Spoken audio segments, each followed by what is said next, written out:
Hello guys, welcome to my YouTube channel. My name is Harjeet Kaur. हम कर रहे हैं लूसेंट जीके के ऑब्जेक्टिव क्वेश्चंस। इसमें हमारा ज्योग्राफी सब्जेक्ट चल रहा है, जिसमें आज हम डिस्कस करेंगे नेचुरल वेजिटेशन से रिलेटेड क्वेश्चंस। तो नेचुरल वेजिटेशन के फर्स्ट 23 क्वेश्चंस हम ऑलरेडी डिस्कस कर चुके हैं। आज हम शुरू करेंगे क्वेश्चन नंबर 24 से। तो अगर आपको इस पर्टिकुलर लेक्चर की पीडीएफ चाहिए तो उसके लिए आप मेरा टेलीग्राम चैनल भी ज्वाइन कर सकते हो। तो शुरू करते हैं आज का question number 1। The lower limit of the growing season is fixed by a temperature of. तो प्लांट्स को ग्रो करने के लिए कम से कम टेम्परेचर कितना होना चाहिए, तो वो है 6 डिग्री सेल्सियस। प्लांट्स की ग्रोथ के लिए मिनिमम टेम्परेचर की बात हो रही है, तो मिनिमम टेम्परेचर कितना चाहिए? 6 डिग्री का। नेक्स्ट है xerophytes can tolerate and withstand.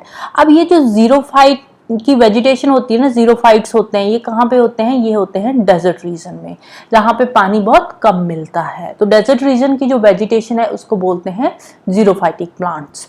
तो जीरोफाइट्स जो प्लांट्स होते हैं वो ड्रॉट कंडीशंस को भी टॉलरेट कर लेते हैं। तो ऑप्शन ए है इसका answer.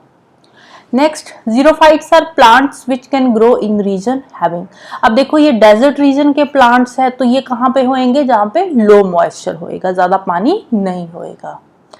Deciduous forest is a region which has. Deciduous forest कौन से होते हैं? जो एक पर्टिकुलर सीजन में अपने लीव्स शेड कर देते हैं, पत्ते झाड़ देते हैं। पर्टिकुलर सीजन में, बेसिकली ड्राई सीजन में जो अपने पत्ते झाड़ देते हैं उनको बोलते हैं डेसिडियस फॉरेस्ट।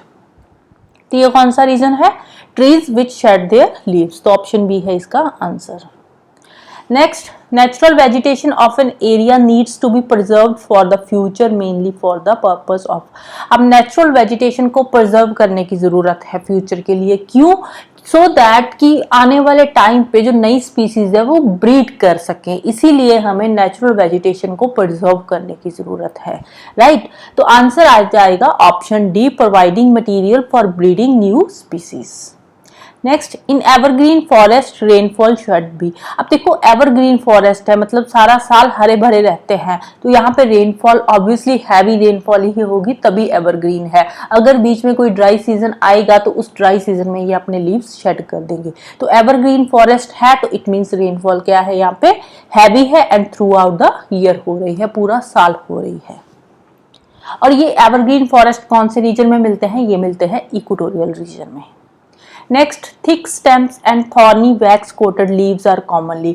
कौन से रीजन में होते हैं? ये डेजर्ट रीजन में होते हैं, क्योंकि देखो इनकी थिक स्टेम होती है जिसमें ये वाटर स्टोर करके रखते हैं, और थॉर्नी वैक्स कोटेड लीव्स होते हैं। देखो थॉर्नी लीव्स मीन्स कांटेदार लीव्स हैं, तो उसमें से जो थॉर्नी लीव्स होते हैं उसमें ज्यादा वाटर लॉस नहीं होता। वैक्स कोटेड होते हैं होने की वजह से ये जो लीव्स होते हैं ट्रांसपीरेशन के प्रोसेस के थ्रू उसमें से वाटर लॉस नहीं होता।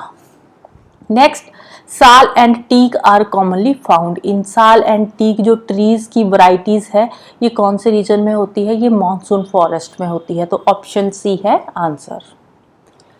Next, maximum number of species occur in. सबसे ज्यादा जो स्पीसीज है, बायोडाइवर्सिटी है, वो कौन से फॉरेस्ट में मिलती है? वो है इक्वेटोरियल फॉरेस्ट में। ट्रोपोफाइट्स, ट्रोपोफाइट्स के बारे में हमने लास्ट वीडियो में भी बात करी थी। ट्रोपोफाइट्स वो प्लांट्स होते हैं जिनको समर्स में लेस पानी चाहिए होता है, समर्स में वो कम पानी में भी गुजारा कर लेते हैं, लेकिन विंटर्स में उनको थोड़ा मॉडरेट सा वाटर चाहिए होता है। राइट? तो ट्रोपोफाइट्स कौन से हो गए? Alternate, deficient and surplus torus conditions. तो ऑप्शन सी आ जाएगा इसका answer. Next, coniferous forest regions are well developed in. अब ये जो कॉनिफेरस फॉरेस्ट है ये कौन सी सॉइल में होते हैं? कॉनिफेरस फॉरेस्ट को ग्रो करने के लिए कोई ज़्यादा फर्टाइल सॉइल की ज़रूरत नहीं होती। इनफर्टाइल सॉइल में भी ये अच्छे खासे ग्रो कर जाते हैं। तो कौन सी सॉइल में होते हैं? ये पॉटसॉल सॉइल में, क्योंकि जो पॉटसॉल सॉइल है ये इनफर्टाइल सॉइल होती है, कोई फर्टाइल सॉइल नहीं है, ये इनफर्टाइल सॉइल है। Next, how much of Earth's surface is covered by forest? As of the data 2020 के अकॉर्डिंग जो अर्थ का सरफेस है कितना फॉरेस्ट से कवर्ड है? 31%। अब ये देखो ये जो क्वेश्चन पूछा गया है ना, ये पुराना क्वेश्चन है, तो उस टाइम पे जो अर्थ का सरफेस था वो 30% था, अभी 1% इंक्रीज हो गया है 2020 के डाटा के अकॉर्डिंग। तो 2020 की जो फॉरेस्ट रिपोर्ट है उसके अकॉर्डिंग 31% जो फॉरेस्ट जो वर्ल्ड का जो अर्थ का सरफेस है वो फॉरेस्ट से कवर्ड है। मैंग्रोव फॉरेस्ट अकर मेनली इन, मैंग्रोव फॉरेस्ट कहाँ पे होते हैं, ये रिवर की एस्ट्रीज पे होते हैं। मैंग्रोव फॉरेस्ट कौन से एरियाज में होते हैं, ये मार्श एरियाज में होते हैं, जो वेटलैंड इकोसिस्टम जो होता है वहां पे होते हैं मैंग्रोव फॉरेस्ट। तो रिवर की जो एस्ट्री होती है वो क्या है, estuaries is also kind of wetlands, तो दैट्स वाई जो मैंग्रोव फॉरेस्ट है वो एस्ट्री रिवर की एस्ट्रीज में ग्रो करते हैं। Next, the most important commercial use of forest is due to its. अब देखो, अब इन्होंने फॉरेस्ट का मोस्ट इंपॉर्टेंट कमर्शियल यूज पूछा है, ठीक है, कमर्शियल यूज की यहाँ पे बात हो रही है। वैसे तो जो फॉरेस्ट है उसकी लकड़ी होती है, उसको घरों में कुकिंग के लिए एज अ फायरवुड यूज किया जाता है।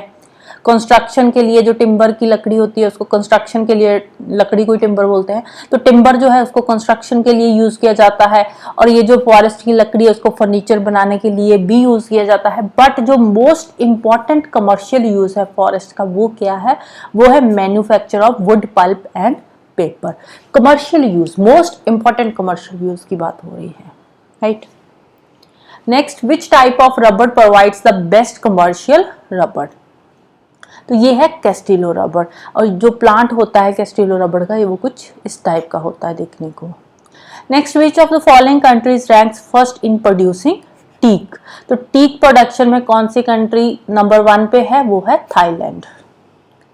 Next, what is the production of para rubber tree.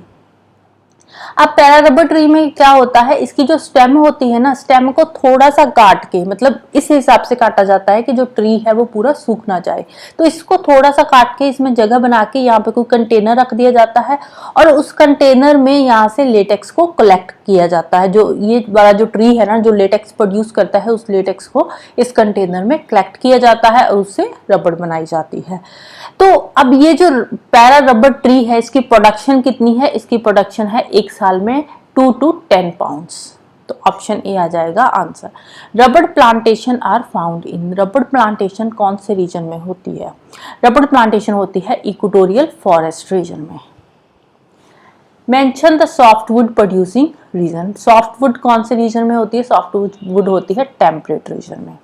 Camphor क्या है, camphor is a kind of resin, तो कैम्फर क्या है, कैम्फर को हिंदी में क्या बोलते हैं, हिंदी में इसको बोलते हैं कपूर, ठीक है। तो ये क्या है, इसको बेसिकली यूज किया जाता है अरोमा के लिए, अरोमा प्रोड्यूस करने के लिए, कोई एरोमेटिक जो आर्टिकल्स बनाए जाते हैं उसके लिए कैम्फर को यूज किया जाता है। इसको कैम्फर रेजिन भी बोला जाता है, right.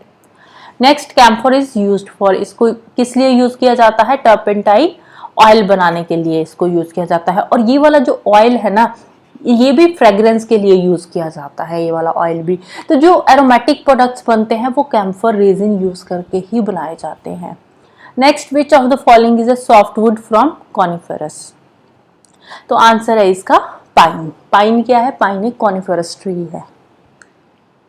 Next, the largest exporter of wood pulp is, wood pulp का लार्जेस्ट एक्सपोर्टर कौन सा कंट्री है, वो है कनाडा।